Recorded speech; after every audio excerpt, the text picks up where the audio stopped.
पूज्य भगवान महावीर तथागत भगवान बुद्ध विज्ञ होते हुए भी लोक भाषाओं में गीता के ही संदेशवाहक हैं। आत्मा सत्य है और पूर्ण संयम से आत्मस्थिति का विधान है, ये गीता का ही विचार है। बुद्ध ने उसी तत्व को सर्वज्ञ तथा अविनाशी पद कहकर गीता के ही विचार को पुष्ट किया है। इतना ही नहीं, अपितु विश्व वाडम्मय में धर्म के नाम पर जो कुछ भी सार सर्वस्व है, जैसे एक ईश्वर, प्रार्थना, पश्चाताप, तप इत्यादि गीता के ही उपदेश हैं। वही उपदेश स्वामी श्री अड़गड़ानंद जी के मुखाब से निःसृत यथार्थ गीता कैसेट रूप में मानव मात्र की मुक्ति का दिव्य संदेश बनकर उपस्थित है।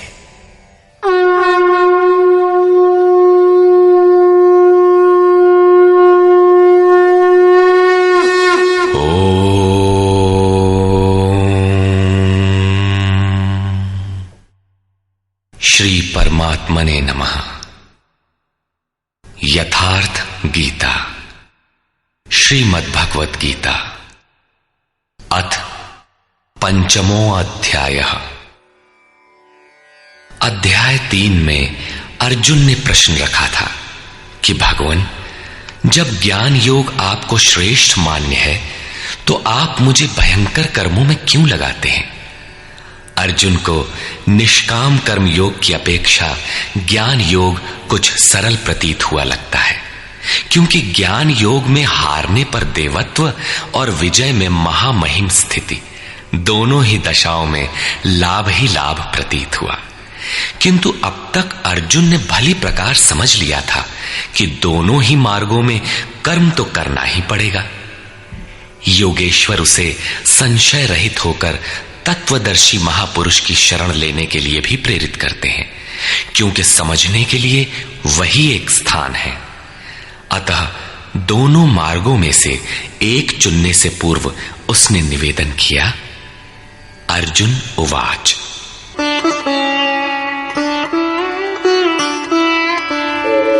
संन्यासं कर्मणां कृष्ण पुनर्योगं च शंससि यच्छ्रेय एतयोरेकं तन्मे ब्रूहि सुनिश्चितम्। हे श्री कृष्ण, आप कभी संन्यास माध्यम से किए जाने वाले कर्म की और कभी निष्काम दृष्टि से किए जाने वाले कर्म की प्रशंसा करते हैं। इन दोनों में से एक जो भली प्रकार आपका निश्चय किया हुआ हो, जो परम कल्याणकारी हो, उसे मेरे लिए कहिए। कहीं जाने के लिए आपको 2 मार्ग बताए जाएं, तो आप सुविधाजनक मार्ग अवश्य पूछेंगे। यदि नहीं पूछते तो आप जाने वाले नहीं हैं। इस पर योगेश्वर श्री कृष्ण ने कहा। श्री भगवान उवाच, संन्यासः कर्मयोगश्च निःश्रेयसकरावुभौ तयोस्तु कर्म संन्यासात् कर्मयोगो विशिष्यते। अर्जुन, संन्यास माध्यम से किया जाने वाला कर्म अर्थात ज्ञान मार्ग से किया जाने वाला कर्म और कर्म योग, निष्काम भावना से किए जाने वाले कर्म, ये दोनों ही परम श्रेय को दिलाने वाले हैं। परंतु इन दोनों मार्गों से संन्यास अथवा ज्ञान दृष्टि से किए जाने वाले कर्म की अपेक्षा निष्काम कर्म योग श्रेष्ठ है। प्रश्न स्वाभाविक है कि श्रेष्ठ क्यों है? ज्ञेयः स नित्य सन्न्यासी यो न द्वेष्टि न कांक्षति निर्द्वन्द्वो हि महाबाहो सुखं बन्धात् प्रमुच्यते। महाबाहु अर्जुन, जो न किसी से द्वेष करता है न किसी की आकांक्षा करता है, वो सदैव सन्यासी ही समझने योग्य है, चाहे वो ज्ञान मार्ग से या निष्काम कर्म मार्ग से ही क्यों ना हो। राग द्वेषादि द्वंद्वों से रहित वो पुरुष सुखपूर्वक भव बंधन से मुक्त हो जाता है।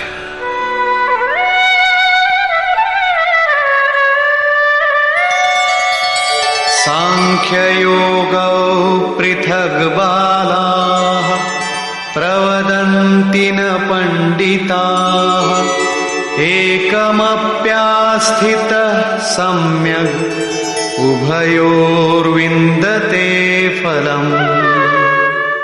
निष्काम कर्मयोग तथा ज्ञान योग, इन दोनों को वही अलग अलग बताते हैं जिनकी समझ इस पथ में अभी बहुत हल्की है, न कि पूर्ण ज्ञाता पंडित लोग। क्योंकि दोनों में से एक में भी अच्छी प्रकार स्थित हुआ पुरुष दोनों के फल रूप परमात्मा को प्राप्त होता है। दोनों का फल एक है, इसलिए दोनों एक ही समान है।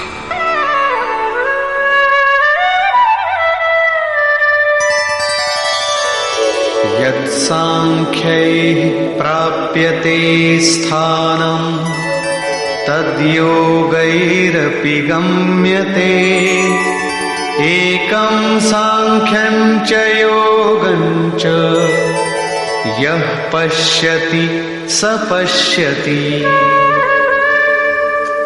जहां सांख्य दृष्टि से कर्म करने वाला पहुंचता है, वहीं निष्काम माध्यम से कर्म करने वाला भी पहुंचता है। इसलिए जो दोनों को फल की दृष्टि से एक देखता है, वही यथार्थ जानने वाला है। जब दोनों एक ही स्थान पर पहुंचते हैं, तो निष्काम कर्मयोग विशेष क्यों? श्री कृष्ण बताते हैं,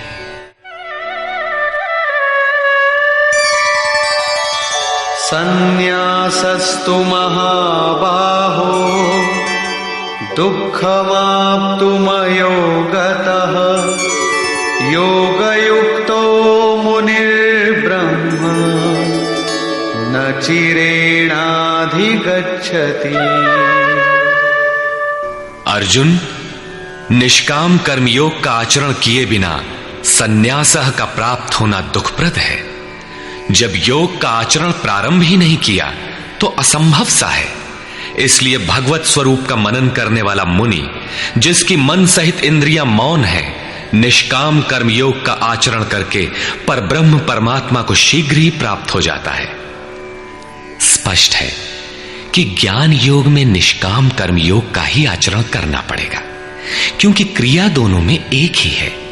वही यज्ञ की क्रिया है, जिसका शुद्ध अर्थ है आराधना। दोनों मार्गों में अंतर केवल कर्ता के दृष्टिकोण का है। एक अपनी शक्ति को समझकर हानि लाभ देखते हुए इसी कर्म में प्रवृत्त होता है, और दूसरा निष्काम कर्मयोगी इष्ट पर निर्भर होकर इसी क्रिया में प्रवृत्त होता है। उदाहरणार्थ, एक प्राइवेट पढ़ता है, दूसरा नॉमिनेट। दोनों का पाठ्यक्रम एक ही है, परीक्षा एक है, परीक्षक निरीक्षक दोनों में एक ही है। ठीक इसी प्रकार दोनों के सद्गुरु तत्वदर्शी हैं और एक ही है, केवल दोनों के पढ़ने का दृष्टिकोण भिन्न है। पीछे जैसे श्री कृष्ण ने कहा कि काम और क्रोध दुर्जय शत्रु हैं, अर्जुन इन्हें तू मार।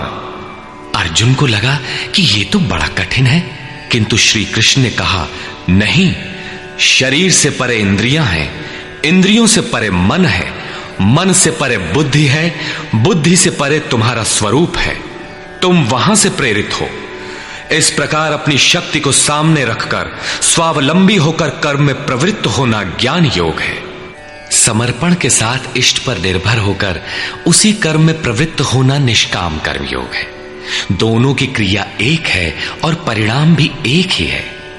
इसी पर बल देकर योगेश्वर श्री कृष्ण यहां कहते हैं कि योग का आचरण किए बिना सन्यास अर्थात शुभाशुभ कर्मों के अंत की स्थिति का प्राप्त होना असंभव है। श्री कृष्ण के अनुसार ऐसा कोई योग नहीं है कि हाथ पर हाथ रखकर बैठे बैठे कहो कि मैं परमात्मा हूं, शुद्ध हूं, बुद्ध हूं, मेरे लिए न तो कर्म है न बंधन, मैं भला बुरा कुछ करता दिखाई पड़ता भी हूं तो इंद्रियां अपने अर्थों में बरत रही हैं। ऐसा पाखंड श्री कृष्ण के शब्दों में कदापि नहीं है। साक्षात योगेश्वर भी